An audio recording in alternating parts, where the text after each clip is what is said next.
I want to thank everybody for coming, and I want to thank you and your generation, because you guys have left us not only a huge task, but a huge responsibility. And a huge but we're here to rise to the occasion. Good. And that's one of the reasons why I came here. I came here from Florida, and I got hit by what was going on in 2008. I mean, it was like a light switch went off. It was like, you can hear it. It was like like a train wreck.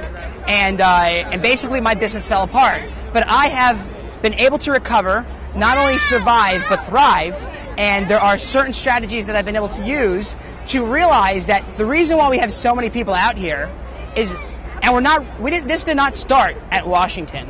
This started at Wall Street. Why? Because we realized that if we start this at somewhere like Washington, they're not going to listen, because they only listen to who controls the money, who controls the purse strings, and that's Wall Street.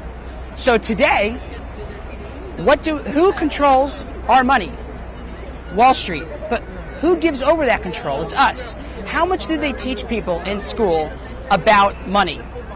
Are you guys taught about balancing a checkbook? Are you guys taught about what an IRA, 401k, CDO, any of these things? No? How old are you guys? 17? And you guys are going to school. They teach you get good grades, go to school, get a good job, right? And everything's going to be fine. You're going to have the house in the suburbs, a car, 2.5 kids, a dog, a goldfish, right? Well, that's not going to happen today. So what can we do? In my personal opinion, we got to take our money back. And I'm not telling that we go in there, beat down doors. Everybody talks about this crowd. They say we're all a bunch of anarchists, or we're all a bunch of Democrats, Republicans, independents, libertarians. We're not. There's a mix of everybody here. So, in my opinion, the way we got here was through social media, was through that connection that we have, and it's the new media.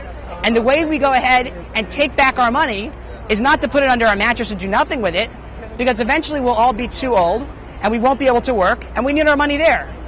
So the idea of carpeting the whole world is not going to work. But the idea of putting on slippers, I think, will. So everybody that's out here today has the opportunity to do something, and the first thing that we're doing here is we're giving awareness, and with any problem, we first have to admit that there's something wrong.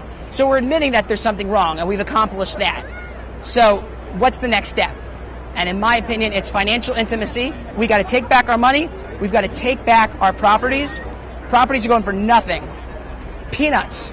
If we all lent each other $1 into one pool, we could probably buy a house. We got enough money here. Everybody got $1? Let's pitch it in. Let's go buy a house. Go to Detroit, you can get a house. They're tearing them down. Not because there's no homeless. So there's a demand for housing today. So what can we do? How do we take control back of our money? And the way that we take control is by knowing where your money goes, education.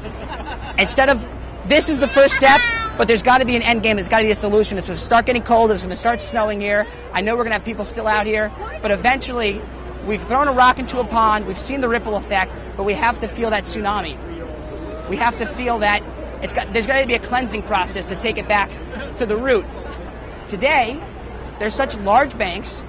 You put money into the bank, they're lending it out, but they're not going to lend it to you. So I don't believe that that's fair. I don't believe that's right. But we are ultimately the ones that have power over our own money. Every day that we choose to give it over to something that we don't understand, we're just prolonging a problem. We have to allow it to fail, take back control of our money, take back the power to the people. Great job. Thank you guys so much for coming out. Nice talking to you. Thank you. Pleasure. Thank you so much. Thank you. Thank you. Hey, nice meeting you. Pleasure meeting you. Thanks for coming out. Nice meeting you.